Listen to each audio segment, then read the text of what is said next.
शबरी. शबरी ही एक साधी वनवासी स्त्री होती. ना मोठं ज्ञान, ना विद्वत्ता, ना प्रतिष्ठा.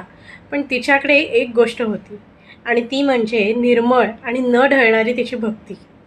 तिचे गुरु मातंग ऋषींनी तिला सांगितलं की राम तुला दर्शन देतील.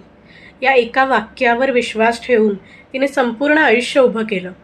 दररोज ती आश्रम झाडायची, फुलं गोळा करायची, रस्ता स्वच्छ करायची, जणू आजच राम येणार आहेत.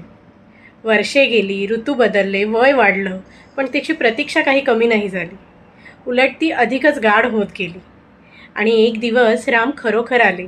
त्या क्षणी शबरीला नियम आठवले नाहीत, शास्त्र आठवलं नाही, ना परंपरा आठवली. तिला आठवलं ते फक्त तिचं प्रेम. तिने बेर तोडले. प्रत्येक बेर स्वतः चाखून पाहिलं. गोड आहे ना, माझ्या रामाला आवडेल ना? कारण तिला रामाला फक्त गोडच द्यायचं होतं.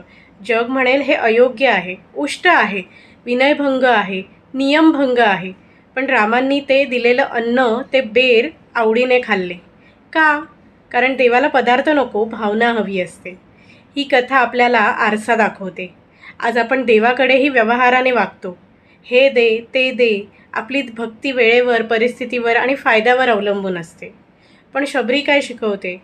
की भक्ती म्हणजे मागणं नाही. भक्ती म्हणजे वाट पाहणं. भक्ती म्हणजे चमत्कार नाही, तर सातत्य. भक्ती म्हणजे सिद्धी नाही, तर समर्पण. ज्याची श्रद्धा वेळेसोबत कमी होत नाही, त्याच्या दारात देव उशिरा का होईना, पण नक्की येतो.